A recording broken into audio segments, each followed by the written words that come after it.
I can feel the G forces for sure. Yeah, exactly. There we are. I'm gonna tune in right now. So can you check the sound, Agus, if we're gonna come through? We're coming through Yeah, okay. I think we are coming in through game. All right, wonderfully. So we're here gathered on this, for me, hot day anyway. But that's different for all of you, I guess, because we're from all across the world. In the Archeo Gaming Scon's Discord to talk about a really an initiative that has a name, because initiatives have to have names, right? But it's really very much in its exploratory phases. Um, so in the Discord right now, so the voices of people that you'll be hearing, and I'll let them identify themselves if they want to or not. They're all people that are passionate about the past, about play, and frequently both, right? And we're just going to explore in a very sort of preliminary manner this idea of a membership-driven association around playful pasts, around the intersection of past and play.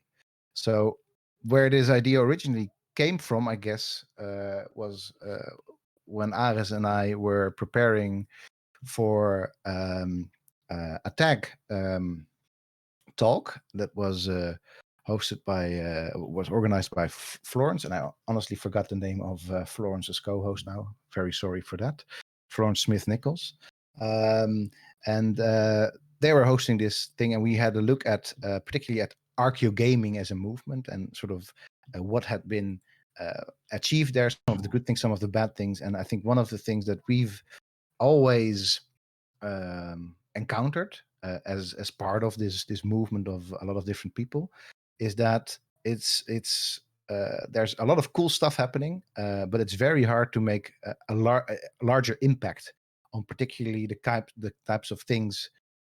So I think what we do often in Archeo gaming is talk to each other, right? And really, I think we've moved the fields that Archeo gaming is part of forward in many interesting and cool ways. But I think one of the things that we're finding as value is that it's hard to create some sort of an outside impact beyond the sort of the novelty articles about archaeologists doing funny stuff in games, right? So, and I think that there's this personally, I think there's this opportunity to do something like that. And I think one of the ways that could happen, but I'm very happy to hear what all of you have to think about is through a membership organization. So very, very preliminarily spoken, that membership organization could be called something like the Association for Playful Pasts, right? That's what the initiative is called right now. And really the idea is that this could be something that is, well, definitely incorporates the communities around Archeo gaming, but would also be open to other sorts of scholarly, but also professional communities out there. So I think, we have this really nice, and I think it's a great example of this is the ArchaCon, the Archeo Gaming Con that has just been happening. It's clear that there's a lot of energy and movement around Archeo gaming. So I think that maybe starting with this sort of group of people to see if something like that is feasible, desirable, and any other ables that we would want to be able to attach to that is something that I think is fun and potentially fruitful to start exploring right now. So with that, if you're in the exactly, thanks Florence. Florence is in the chat in Archeo RPG, and she says it was me and they said it was me and Sarah Stewart. So that is thanks Sarah Stewart. They threw an excellent Archeo gaming session at the TAG last year in London. So if you're now in the chat right now, you're wondering, like, there's a couple of people that are going to be talking later, but I want to be part of that. The way to do that right now is through a sign-up sheet at playfulpasts.com, and it's just a very simple sheet. Your information will be then, right now, as of now, still be mailed to the Value Foundation, because it has to go somewhere, right?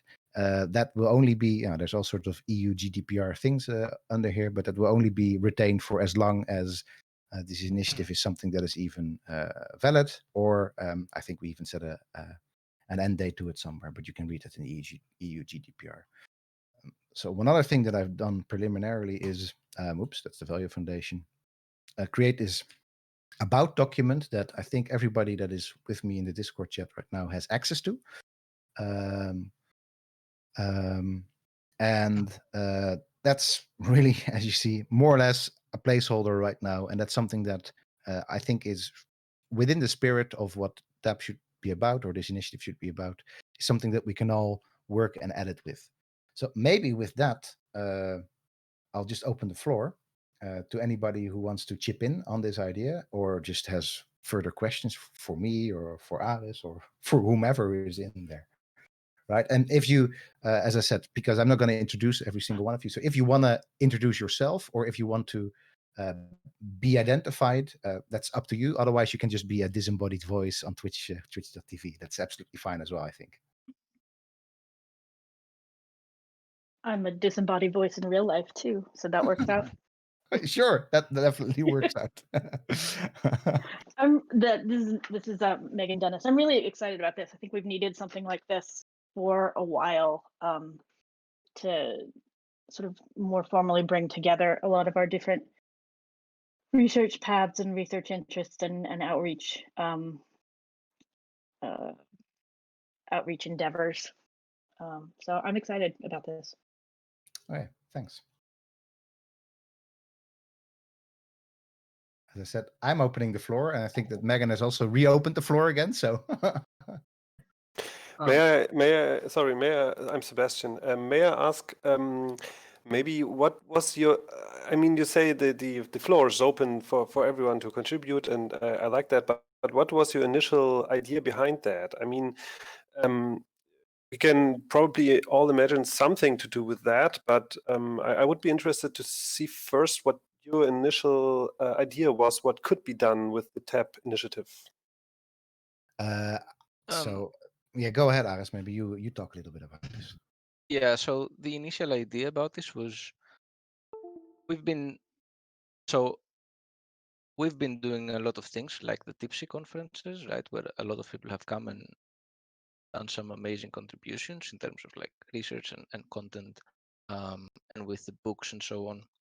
But also across all the multiple conferences that have happened, EAAs and like the tags and whatnot, more often than not, since sort of the inception of archaeogaming, there have been these smaller initiatives with sessions, with conferences, and with other conferences, of course, besides TIPSY as well. And one of the things that we observed is that oftentimes, like a lot of people come into these and present their research, and they're a little bit surprised about the fact that there is so much out there, right? Because it's still, like, whether we like it or not, archaeogaming is still kind of a niche field. So a lot of people are not in, but would like to be in. And right now, there is no such thing as a hub for connection. So oftentimes we sort of reintroduce the same things that we already know, or we have people who come in completely anew and they have to be introduced into the field. And there is no such thing as a central kind of place.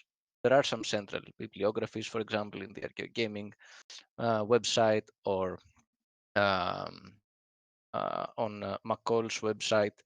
So there are some central stuff where people can be referred to, but there is no coherent, like, okay, we are the people who are doing archaeogaming and this is open for everyone, and there are ways to communicate, and there are mailing lists where you can participate.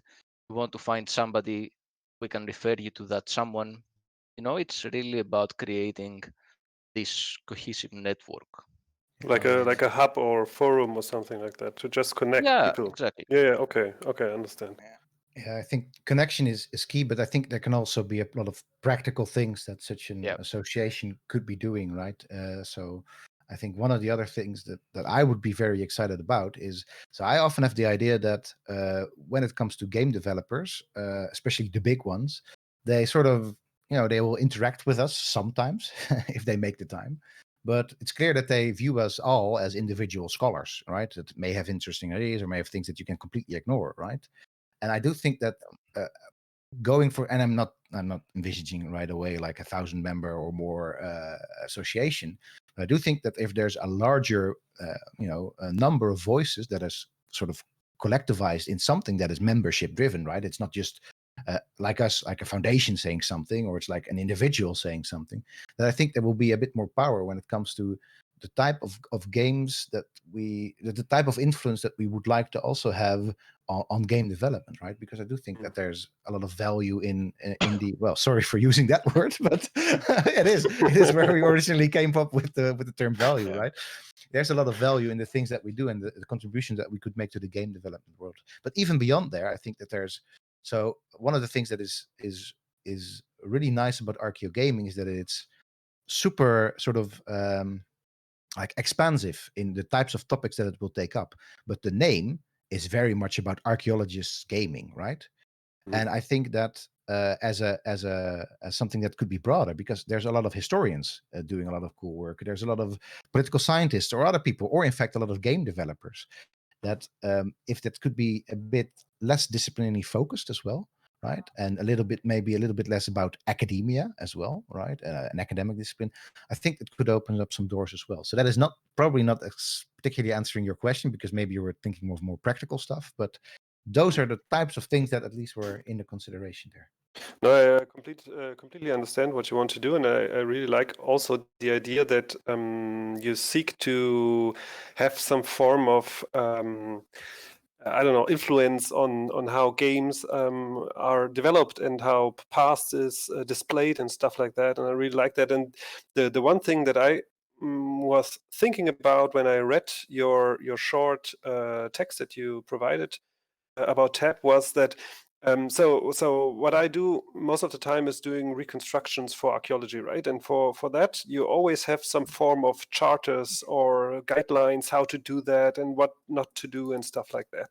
And the thing that I don't know, immediately thought of was that maybe a group like this could someday produce something like that for creating games about the past, because I think we all agree somehow that we have to kind of I don't know, not control how games are made, but kind of influence how games are made, because most of the time, or not most of the time, but many times these games are made very bad, right? And the depiction of the past is something that influences a lot of people and a lot of young people, and I think that by having some influence on that in what form, whatever, I think that would be a very good goal or very good aim for that group.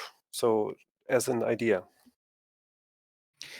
Yeah, that's an excellent idea, right? To sort of provide these resources for the outside world, and that's exactly the type of thing that we would be that could work in something like TAPP, right? So I mean, it's a little bit like the CAA. It's probably an organization that's very close in the archaeological field. It's also not just one thing, right? It has resources. It has a journal. Well, I'm not saying that we should go for a journal right away, because I definitely don't want to edit that. but I mean, it does multiple. It's also like a stakeholder, and as well as a voice, and in this debate. So it does many different things, right? So that's what I could see happening in something like this as well. And at the same time, because this is, to me at least, it should be something that rises beyond archaeology and beyond computers and archaeology. So that's why, it's, for me, it wouldn't be something that would just neatly fit under the CAA as a special interest group, for example. But maybe there's different opinions there. I do think we need a CAA special interest group, but I think that's a separate conversation that needs to be had. Yeah, I think. Yeah. I mean, one doesn't rule out the other, right? So that No, is absolutely not. Yeah, that is probably a different conversation to be had when the CAA will once again sort of convene, right? So that is definitely something on the agenda than later. So but yeah, any other questions right now or ideas? This is Tina here. Hi, Tina. Hi, thank you for organizing this. Sure. So what I see as a big benefit of this grouping us together and making our voices stronger as a group is that you could maybe apply for more European grants or heritage grants, or you have a platform that you could use for outreach and for applying to stuff that you wouldn't have as individuals. I feel like more and more academia, but also other institutes are doing these collaborative projects where people work together at different institutes. There's interdisciplinary projects, which is also very encouraged in the US right now. And I think this would be a very good initiative to apply for certain grants where you can say, look, we have people from all over the world. We have people from all different institutes, different disciplines.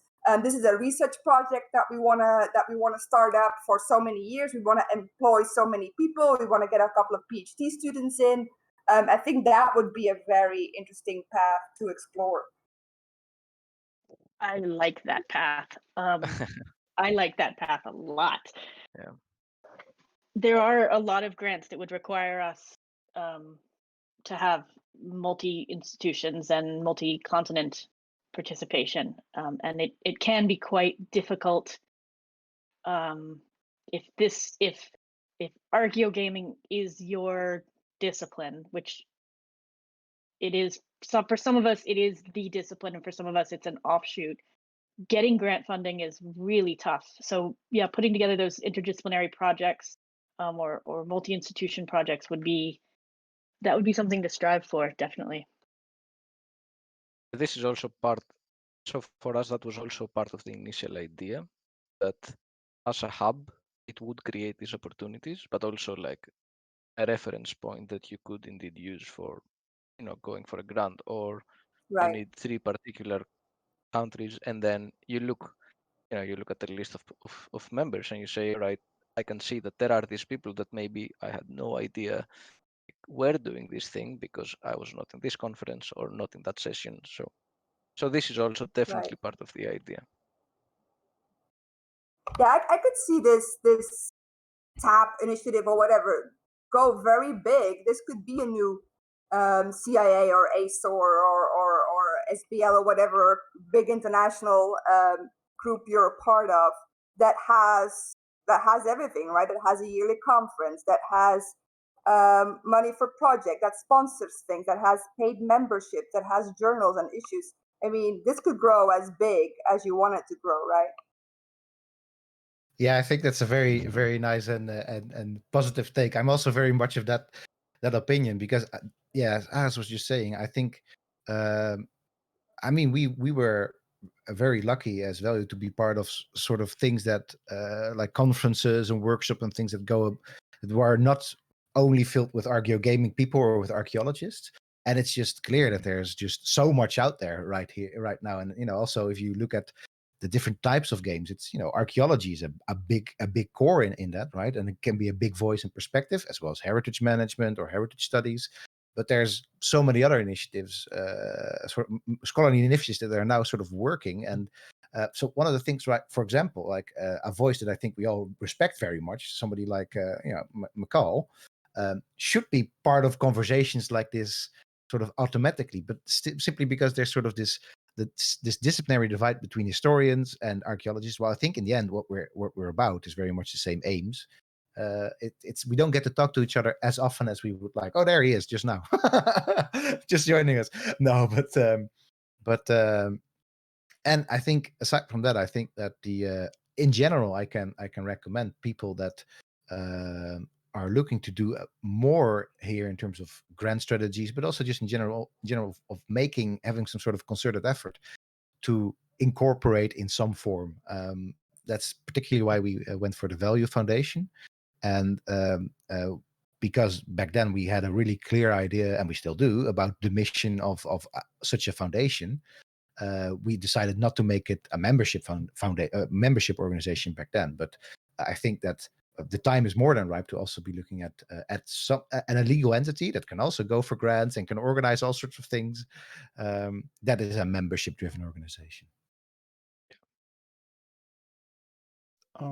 Hi, this is Bill Octor, one of the co-founders of ArcheoRPG.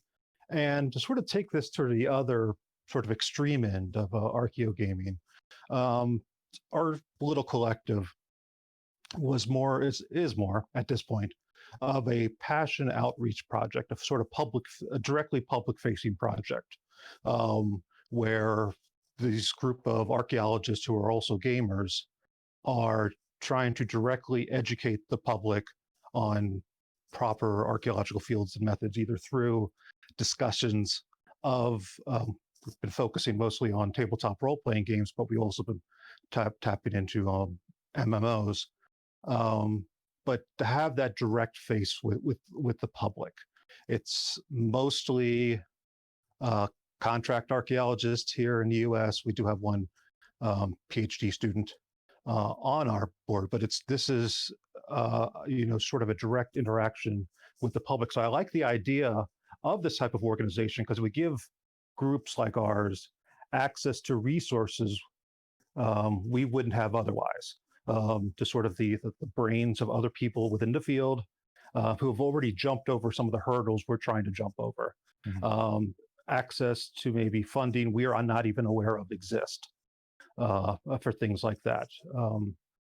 Because right now the concentration has been on tabletop role-playing, which is a little different than what most archeo gaming has been. I, for one, think there's potential there, but we're trying to reach out and sort of play on that one, and it's been sort of like a haphazard thing. So to have some organization behind you, to have something that you're a part of, that can aid you in it, is definitely sounds like something that could be useful. Thanks for those thoughts, Bill. I think I think what you've been doing with RPG is just wonderful, and it also shows how there's so much potential across the board when it comes to that's also why I think originally I went with the past and play, right? Because it's not necessarily about any type of gaming, or in fact any type of games, maybe about just play, right? And then also the past, right? So there's a lot of different interests from a lot of different perspectives, but I think in the end, and that's at least what I think, is that when I were listening to you talking yesterday, I think there's so many of the sort of the intellectual analysis, but also some of the larger aims of what I think we're all trying to do is to understand that gaming is such a massive phenomenon, and at the same time the past is also such a massive thing that if you sort of move together on that they can be really make some meaningful change. And I think that, I mean, it's clear that we can also do this as individuals or as sort of smaller collectives, because we're showing that, right? But it would be I would be really excited to see what the power of a larger group, of an associated group, what that would look like in this particular sort of sphere. Yeah, I'm excited to see what that would look like as well. So any other thoughts, maybe doubts, maybe particular things that you could come up with, or that we could come up with right now as a group, or are we all in general agreement that this is something that, at least in potential as well as aims, is something that that would be desirable, to put it like that? And I think it would be particularly important to discuss any doubts or any like potential pitfalls, because for me at least, and I think for Angus as well, this was like when we discussed this as an idea, we were and still are both very excited at the prospect of having something like that. But oftentimes within the excitement, you tend to overlook things, and you're like, let's go do this thing. But then there might be all sorts of like difficulties or pitfall following specific routes. So that's why also we thought it was particularly important to open it up as a collective thing, rather than start it out as value, because it's really not about that. It's about the collective. I'm sorry to interrupt. I just wanted to sort of build on what Sebastian just said. This is Mike Zimmerman here. I was just thinking that potential pitfalls, particularly with an international organization, and one I think that we might want to make clear here, is how those of us who are interested in continuing to help with TAPP are going to remain in communication with each other, whether it's through exchanging emails or having meetings after Archeo Gaming Con at through Discord or through other means. You know, it's like, I guess the big pitfall and my big question is, how do we keep this going, and how do we keep the interest and involvement alive? Yeah, that's a very good question. I think we can sort of make some decisions right here now as a very small group of people, and as long as I think we sort of keep those decisions open to people that may want to sort of become a part of this later. But so right now, the way that we've sort of come together through this group, other than through this particular Archeo Gaming Con, which I think is already one channel that is right there, right? But it is through the Playful Past's website, where people can fill in a form, and that form is sent to the inbox of the Value Foundation. Ideally, at some point, it will be in not too far future, that will be an independent email inbox, I would say. And so there's this small database right now of about 20 names that have already expressed interest in this. So emails we already have, and I mean, as Value, we're not at liberty to share them, but we can sort of start communicating to Value, and I think we should move to with the people that are interested in this, to some form of communication platform as soon as possible. So if right now we can come to some sort of an idea of what that communication platform could be, and with the danger that we're all going to shout our favorite platform right now. but I mean, I have suggestions, of course, but I'm really interested to hear what your preferred form of communication would be here. Well, first of all, I think this right now works pretty well so far. But I mean, I was thinking, I mean, this kind of initiative kind of has to be, I don't know the English word for that. It's something like a society or club or association. So in Germany, we would call this a Verein, which means that we had some. In Germany, it's a little bit complicated. Of course, we don't need to to take that here, but there are some rules like that we need to meet regularly and stuff like that. And I think some form of organization on how to stay in contact would be a good idea. For example, to set up a online meeting, I don't know, every 6 months or whatever feels right to you, I think. And the platform in the end doesn't matter so much if it's Discord or whatever comes to your mind, I think. I agree with Sebastian. I think organization is really the key here to get that going. So having at the end of this discussion today, to have a set date for next steps, or at the very least set up a way to do that, and also beginning to think of organizations. I mean, we talked about resources, we talked about grants, eventually a possible journal, yearly conferences, paid memberships. These are all things that would have to be organized into, as the association grows, into committees with chairs, and organized just like any other organization would be. Can I jump in real quick? One of the things we have to be really careful about as we're going forward in all of these discussions is, obviously there's the GDPR issue, but there's also a transparency issue. In that we need to make sure that as these decisions are being made, they're being made in a way that can be documented, in a way that can be, like, we can provide documentation when we need to. And big decisions should not be happening in platforms like Discord, because that is not a stable medium that we could keep these sort of things long term. And I say that as someone who had to spend a lot of time looking at existing archaeological organizations and how much they have saved or not saved about how they started a lot of their processes. And I can tell you that there's almost no transparency in those and no idea publicly about how anything got going. And it causes problems down the line.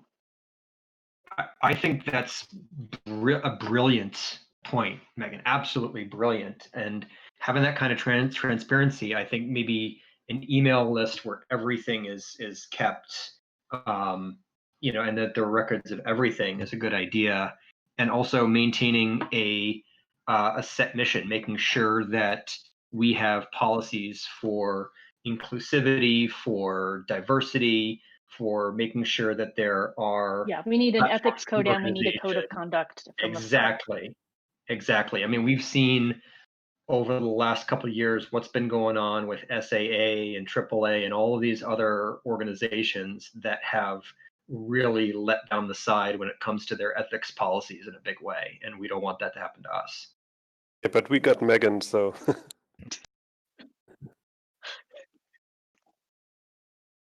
Oh yeah, I've seen her conversations. It She's has a to. rock star.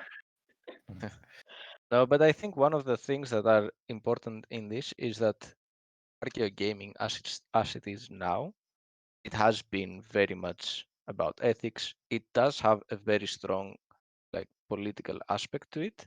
I don't think we have been ever in a conference or in a session where somebody didn't bring up something about post-colonialism, about racism. So I think this is something that it's already there, but that we also very much need to safeguard and make sure that we keep this inclusive and diverse background, because in its root, this is how arcade gaming started, right? People with diverse backgrounds doing research about diversity as well, and we need to make sure that this is there.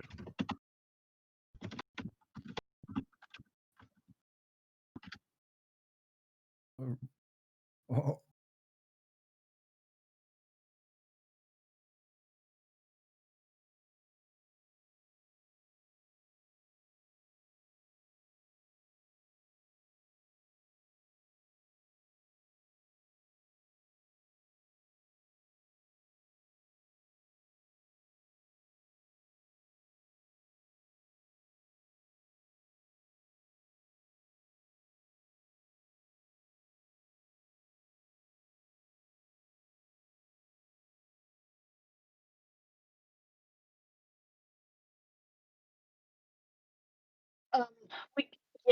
If you want to get into it more later, I can, but it has to do with who owns the records in a lot of cases, and it has to do with the fact that it is open in that sense that lots of people can access it, but you still have to know the channel to join it. You still have, in a lot of them, you still have to have access through someone else to join and participate.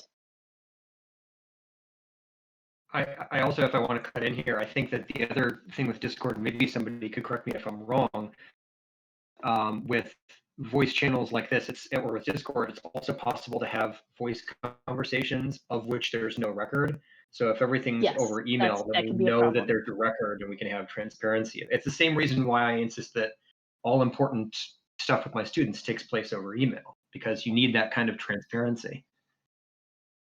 Yeah, we know methods and ways to save and to document that are outside of Discord. We don't really have, and if somebody has a good models that I just haven't seen for how people are archiving out of Discord, then I would love to see it. I just haven't seen it yet.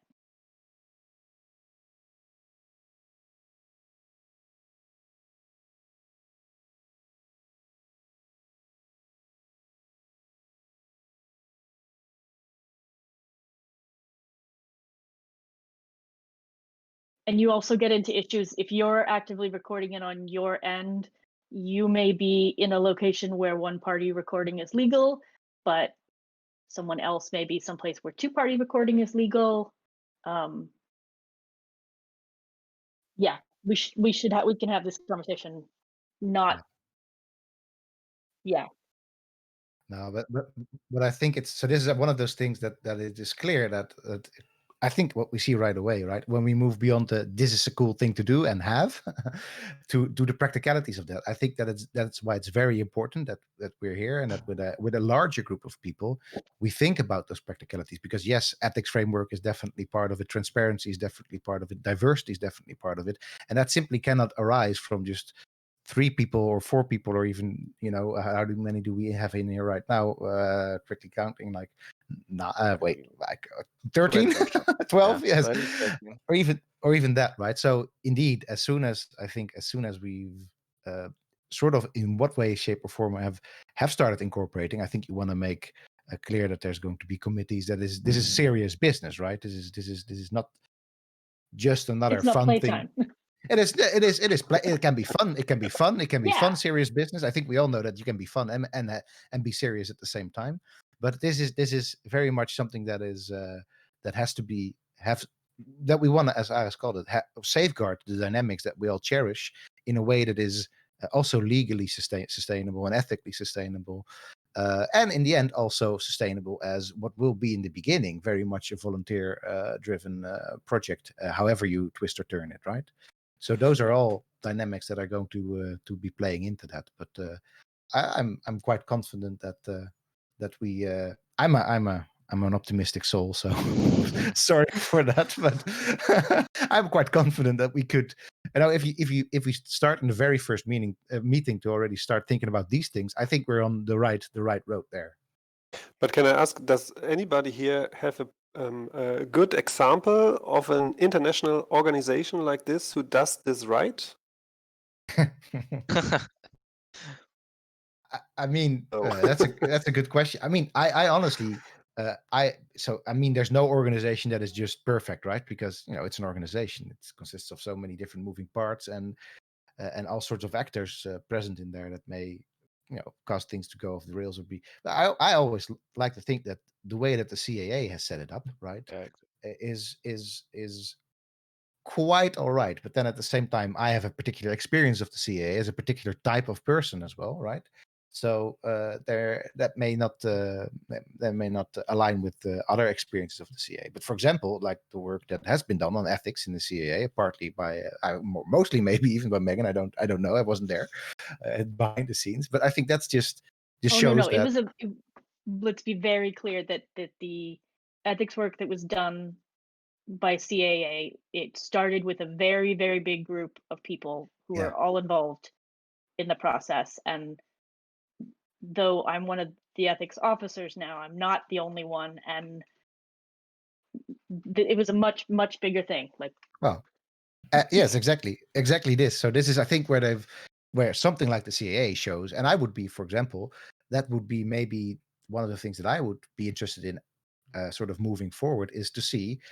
To talk to people from the CAA who've been part of its sort of foundational mechanics, but also right now, to see how they've set things up at first and how they are setting things up right now. But I'd be very interested to see if there's other organizations out there that could do something like that. I think another organization, although I don't have personal experience with it, but I think that people generally tend to be positive about, is the DIGRA, right? I've heard mostly good things about it, so that's maybe another group of people that we could start or model that we could look at. Is that archaeology too? No, that's the Digital Games Research Association. Digital Games Research. Oh, okay, okay. And maybe we can find some examples outside of even history, games, and archaeology. Maybe other scientists, I don't know, do good organizations or something like that. So we kind of have to look for it, maybe. Florence has a question from the chat, from the Twitch chat, and they ask, how do we see TAPP being structured / decisions being made? I would be keen for the hierarchies of academia not to be reproduced within it. Super excited for this. That's not a question, but a comment. But that's allowed to. Of course. So that will be, for me, one of the $1 million questions, right? How do you not make this another academic ivory tower, both in hierarchy as well as in sort of inward looking nature? So how to do that is something we have to figure out all together, and I think that will already help with a lot of diverse perspectives, not only from academics but also from people in the game development, in the game industry, or just people that are just very passionate players, right? Here, so that's one thing. Making sure that there's diversity of voices, that the diversity of voices understands that hierarchy is not the way to get to sort of like structured hierarchies is not the way to rise to prominence in an organization like that. And then so that's but I think maybe Aris has some ideas about that. I don't know. No, yeah. Sure, go ahead. Another thing that I know we've kind of danced around this topic a little bit, but another thing that interests me as a non-academic archaeologist is reaching out to not archaeologists when we present our work, which is kind of the whole point of the Archeo Gaming Con, was to make this kind of research accessible to the general public. I mean, we know what we're talking about. We can have conversations with our jargon and all that good stuff. But if we're not reaching out to not us with our research, then it's, in my opinion, not that helpful. The public should be unethical. Yeah, I mean, the public should be the end game. And my biggest concern is with all of the organizations that I've ever gone to, keep in mind mine are just the AAAs and the SAAs and a couple of small groups around the region. We just talk to ourselves. And if we're just talking about forming another group where we're just going to be talking to ourselves about archaeology in video games or archaeology in games in general, is it really going to be beneficial to anyone? Because we don't really need any more organizations where we're just a bunch of brains in a room yammering at each other. We need to be talking to the public, especially as someone who has to deal with pseudo-archaeology within the greater community on a daily basis. Closing up a group like this and making it only accessible to others who are part of the group is, and I'm not talking about diversity here. I mean, I am, but I'm not talking about diversity as we were talking about it a minute ago. I'm talking about diversity outside of academics and reaching out to those people with our research. Anyway. And some of, sorry. No, yeah, I'm finished. Some of our angles should be very public facing. We should be actively in communities with projects and resources. It should be absolutely part of what we're doing. Things like the conference here, we're not just bringing in archaeologists. We've invited game developers, historians, people from other fields into this to be part of the larger conversation. So this needs to be interdisciplinary and public facing at the same time, and that's a lot of wheels to put on something, especially when you're trying to go at it from the ground up, including all the other concerns we're having right here. But I think if we want to do it right, if we want to be different, if we want to make a difference, I think we have to kind of do all those things. Do the academic research, make the journals, but also help people make new games or write our own games. Or study the people who are playing the games. Or just talk just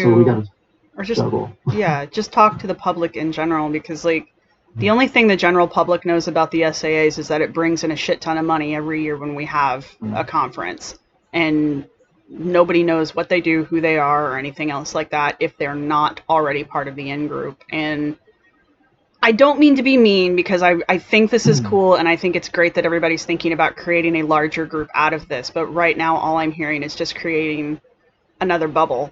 Only this bubble is based around archaeology and gaming. So no, I can definitely see where you're saying with that, and that's one of the things that we have to work really hard on.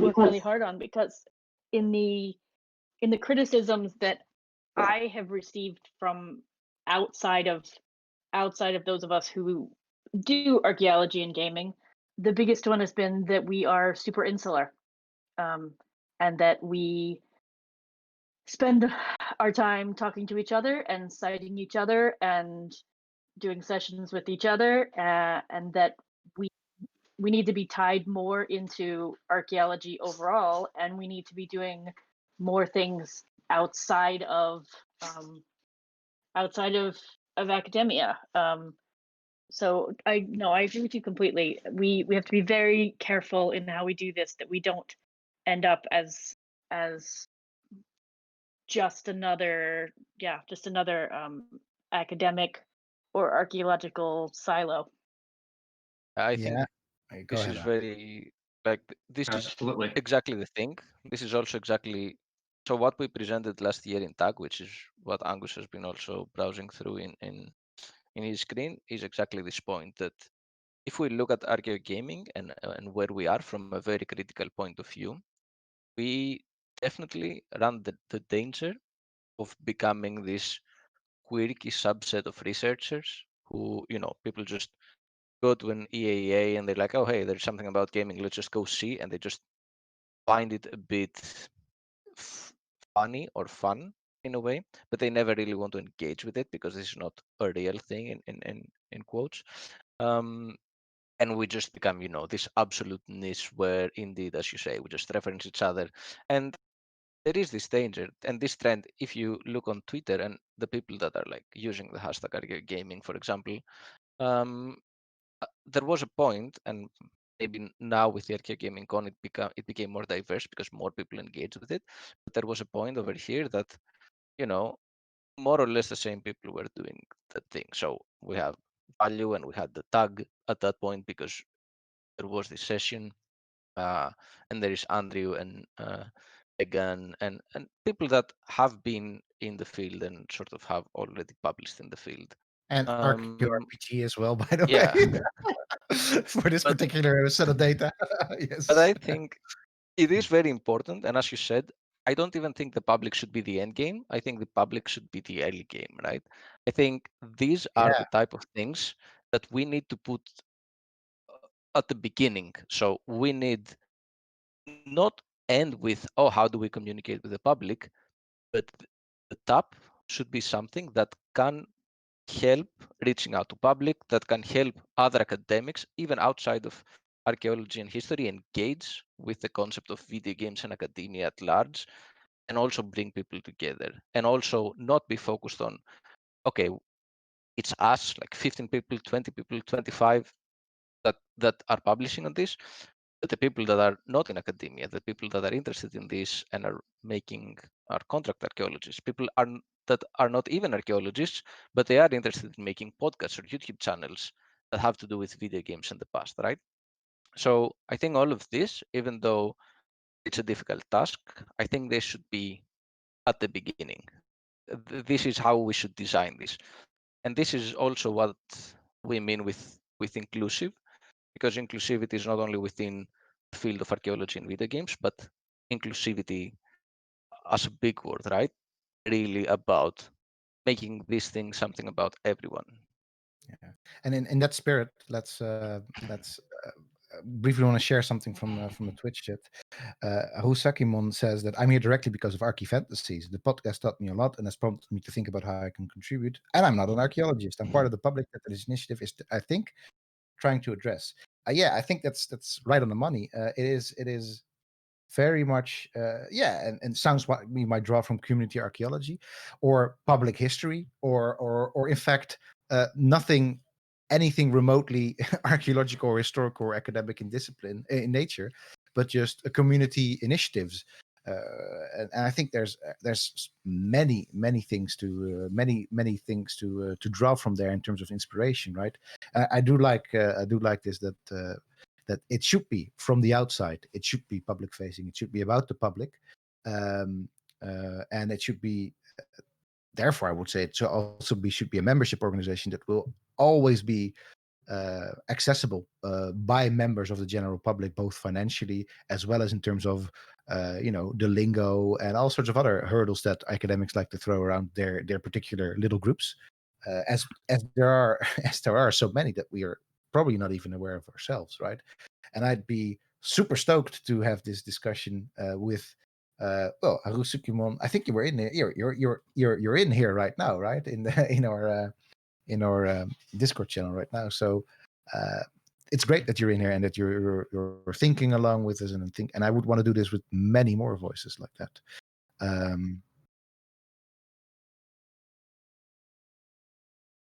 Absolutely, that's fine. So I think one of the things that I don't necessarily want to be the one wrapping up, but so if I'm forgetting something in terms of wrapping up, but I think that what we can establish here in terms of coming to some form of conclusions is that yes, there is a desire. Yes, there are at the same time many pitfalls that we have to be aware of.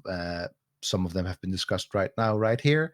Other ones we will have to work on collectively in the future. And I think we have to move to some form of planning for a next session in which we will talk about these things more. At the same time, I want to also stress, and this is that I think um, I would be very happy to move to something concrete relatively quickly in the sense of I heard Michael talk about every 6 months meeting. I think that it would be good if we're serious about this, if we would try in however busy lives and schedules we have, is to try and move this a little bit faster than that, because otherwise we would be busy with an initiative like this for a long time. It has to be done carefully with an eye for all the pitfalls, right, and the opportunities. But I think I would be very happy to start moving with this in a bit more of a start moving with this quite literally. So please, if there's something that you still want to add in these 3 more minutes that we have, do so now. And I'll suggest that that if you want to be part of this, I think the moment right now still is, but that we can change that as one of the first things on the agenda, is to do that to playfulpasts.com, the main webpage. Your email will get into the Value Foundation's inbox, and there will at least be some form of registration of that you're interested in this, and then we can contact you all via email. And I think that's maybe the best way to start moving right now. But if there's any other concrete examples, please let me know right now. I just want to reiterate, because it might have been moved too fast for most people to listen, but I do like the idea of at least part of our outreach. There's still many others. The ideas of journals, podcast, and video outreach like YouTube and streaming, to be all sort of on equal levels and all from the very beginning and not as afterthoughts. Too many podcasts from other big organizations are not entertaining. Yes. So I think, taking all those things seriously right from the beginning is the way to get an outreach. I mean, the academics like their journals, but the podcast and the video are going to get the public involved in this. Yeah, I think. Thank you for that, Bill. I think if I can sort of stress that, what you're saying is that it should not only be public facing, but it should also be a lot of fun, right? I would maybe also add, maybe 6 months is even a little bit too far in the future to meet again. I think what came up today very clearly was that there are a couple of goals that we want to achieve with that, with the organization or the initiative. And I think maybe to meet again and to write them down or something like that, to form some sort of constitution or whatever, would be a good next step to have something in writing that we can all agree upon and say, okay, this is something we can identify with and that we can put work into, right? And it might be that right now this discussion is streamed, right?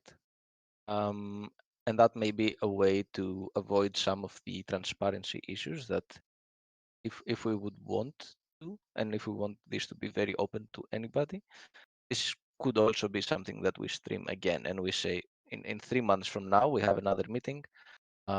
We do the meeting via Discord or another platform, but yet we stream it via one of our Twitch channels, so people who don't want to participate in the comms or something can also be part of it, or it is archived on a YouTube for people to go back and watch it. Yeah.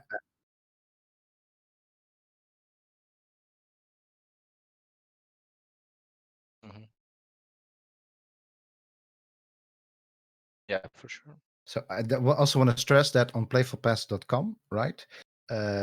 There's already this transparency inbuilt. So maybe that sort of constitutional, that's a big word, but that sort of document where we start to write some things down, that's already out there. It's editable on request. So if you express interest but also just it's completely live updated. So that's out there right now. So that we could use that maybe as a basis to start putting our things into writing in a transparent way for our next meeting. So maybe that's something nice to start thinking about. To start doing that during an upcoming meeting for this particular initiative. I agree. Okay. Well, as always, I'm super very happy with this community. You're all such wonderful, amazing people, I think, and it's always so good to have the energy in a room like this. I'm just gonna yield our communal floor right now back to Argacon, because I think there's something very neat lined up, right?